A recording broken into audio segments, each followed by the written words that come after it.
Creer tiene poder. Hoy hablaremos de un tema que nos concierne a todos, que es el cerebro positivo y los tipos de mentalidad. ¿Cómo saber o cuáles son los factores que inciden en un cerebro positivo? Principalmente son tres. En primer lugar, el equilibrio. ¿A qué nos referimos con el equilibrio? Es decir, cuando nosotros nos enfrentamos ante un suceso, ante un hecho que no depende de nosotros, ¿qué es lo que hacemos? ¿Cuáles son las decisiones que tomamos? En este sentido, ¿cuáles son mis sentimientos y las acciones que voy a llevar a cabo? Ese es un factor importante en cuanto a saber si yo cuento con ese equilibrio. En otro sentido, esas sensaciones o emociones que tengo y esas conductas, ¿de qué dependen? ¿De mi gestión o dependen de factores externos? Esto redunda en lo que llamamos resiliencia. El tercer factor tiene que ver con la comprensión de sí mismo y de ese metaconocimiento, es decir, más allá de mí mismo, cómo nuestras acciones, nuestras decisiones, pero sobre todo lo que pensamos, va a incidir sobre todo lo demás. Ahora bien, en este sentido, tener un cerebro positivo se puede ejercitar y lo voy a ligar con los tipos de mentalidad. Nos vamos a basar para esta pequeña charla en los estudios de la psicóloga Carol Dweck. Ella es profesora de la cátedra en la Universidad de Stanford y en el libro de Mindset nos regala una información muy relevante en este sentido. Cuando ella estudió su profesionalización en la Universidad de Chicago, como en todas las universidades, hay que acreditar las materias, las asignaturas. Para lograrlo, bueno, pues en esta cantidad de créditos, pues podía estar aprobado o no. En la calificación final podía percibirse que no había necesariamente un número. Cuando no estaba aprobado decía no yet, no todavía.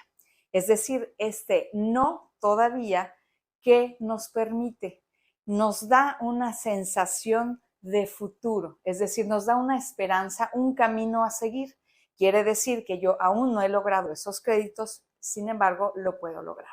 ¿Cómo nosotros podemos ayudar a nuestros hijos en este sentido? Bueno, pues hizo unas investigaciones para darse cuenta de qué podemos hacer con esto. Trabajó con niños de 10 años y les dieron retos que normalmente serían muy complejos o difíciles para esa edad. Y lo que registró en estas investigaciones es cómo los niños reaccionaban ante los retos, cuáles eran sus respuestas. Un grupo de niños que empezaron a resolverlos decían cosas como, me encantan los retos. Algunos decían, bueno, pero esta información que está aquí solo es para que tú lo sepas, ¿verdad? Es decir, no era relevante. Para otros niños, ese mismo reto de la misma edad decían es una catástrofe. ¿Cómo es posible que midan mi talento? ¿Cómo es posible que me pongan a prueba de esta manera? Yo no sirvo para esto. Y entonces a partir de estos resultados se empezó a dar cuenta que había básicamente dos grupos. Y a uno, al primero, le llamó mentalidad de crecimiento y al otro mentalidad fija. Estos dos tipos de mentalidad reaccionaban de manera diferente. Por ejemplo, los de mentalidad fija, queriendo alcanzar la meta que era resolver el reto, empezaban a buscar a otros niños que les iba peor. Ah, bueno, yo obtuve 4, pero tú obtuviste 2. Entonces, eso les resignificaba la respuesta. En otro sentido, buscaban la manera de hacer trampa para alcanzar el objetivo y perdían el foco de la realidad.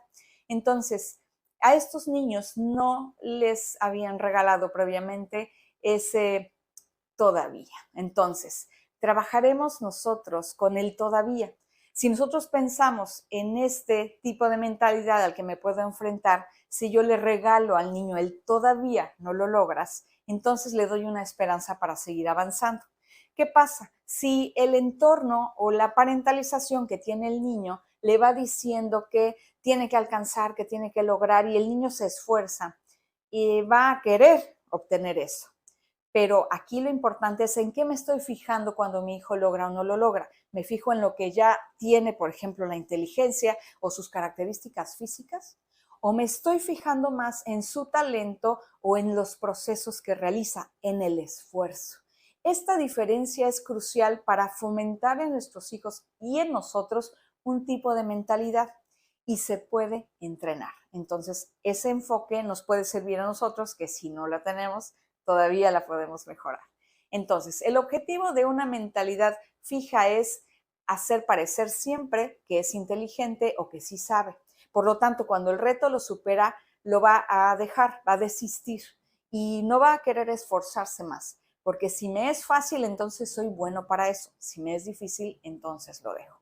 Una mentalidad de crecimiento estará pensando en aprender, en crecer, en interactuar y en un reto que va a ser un fuego que quiere apagar.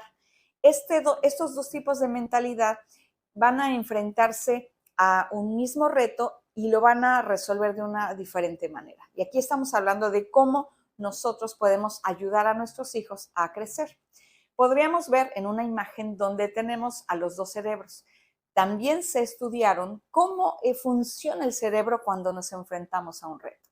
Una mentalidad fija tiene un cerebro en el cual cuando ve un reto que no puede lograr, se apaga, lo deja, es decir, desiste de los procesos mentales para realizarlo porque siente que no va a poder hacerlo. Una mentalidad de crecimiento está, como se dice, on fire, está prendido, está encendido, está haciendo una serie de conexiones porque lo que quiere es encontrar un camino u otro, sin importar si se equivoca o no. Es decir, si todavía no lo logra, lo importante es el reto en sí. En este sentido, entrenar a nuestros hijos a trabajar con el error es mucho más allá que solamente decirles, eres bueno, eres inteligente, qué guapo eres, qué lindo estás. Si yo me ubico en sus características, no le estoy ayudando. Si yo me enfoco en lo que veo que hace, en el proceso, cómo lo va desarrollando, entonces le estoy dando herramientas para vivir. Ahora bien, ¿cómo estamos educando a nuestros hijos? ¿En el ahora o en el todavía? Todavía hacia el futuro. Esa es una pregunta que nos podemos hacer constantemente. Y si yo estoy pensando en el ahora, en su esfuerzo, en su progreso, en sus avances, o en el ahora, en lo que sí logró o no logró, en su talento, en sus características, en su inteligencia, nosotros como padres, como familia, podemos estar pensando en que sí, puede ser muy inteligente, porque lo heredó o no. Sin embargo, eso lo puedo dejar a un lado porque él no tuvo nada que ver. Es decir, así venía de paquete y va a tener una vida por delante en la cual va a necesitar otras herramientas para desarrollar. Entonces, en este sentido, vamos a enfocarnos en que si yo alabo su talento, lo voy a hacer vulnerable. Sin embargo, si yo elogio sabiamente, lo voy a llevar a buscar estrategias, a enfocarse en procesos y a ser resiliente. Entonces lo puedo ayudar, lo puedo acompañar.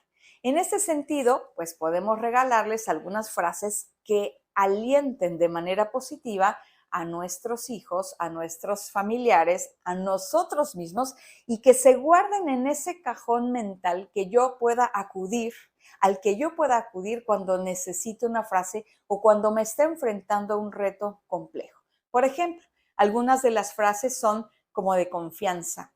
Confío en ti, confío en lo que estás haciendo, respeto tu proceso, veo cómo te estás esforzando y veo que lo puedes lograr. Si mi hijo ya lo logró, si veo que ya avanzó algo importante, en vez de decirlo, wow, felicidades, eres el mejor, que esa frase nos puede sonar algo muy normal y muy saludable, la puedo transformar porque si yo ya le digo felicidades y ya es lo mejor, ¿qué sigue? Quizá ya no sigue nada, si ya ganó lo máximo, a lo mejor ya no se siente motivado para avanzar. Pero si yo le digo, veo cuánto te esforzaste, veo lo que has logrado, ¿qué sigue ahora? ¿Qué más vas a hacer? ¿Cuál es tu siguiente reto? ¿Cuál es tu siguiente nivel? Le estoy ayudando. Es más, muéstrame cómo lo hiciste, muéstrame cuál fue el procedimiento, qué otros aspectos aprendiste de esta actividad o de este reto. También, cuando veo que mi hijo no puede, quizá podría ser que descanse por un momento, después retome la tarea y veo que te esfuerzas y si probamos de otra forma, otra estrategia, otro camino, otro material, me imagina cuánto tiempo te ha llevado a hacer esto y veo que estás logrando una parte. ¿Y qué más te hace falta para avanzar? Es decir, él quizá puede sentirse que no es bueno para algo todavía y reiterar constantemente este tipo de frases. ¿Y a ti qué te parece? Hacer que haga conciencia de sus propios avances es muy importante, no solo para quedar bien con mamá, con papá o con el adulto que lo acompaña, sino que él mismo reflexione y haga conciencia de sus propios procesos. En este sentido, les vamos a regalar una serie de frases que les puedan acompañar en este camino. Los invitamos para que vean más información en el enlace que se encuentra aquí en el siguiente video. Hasta luego.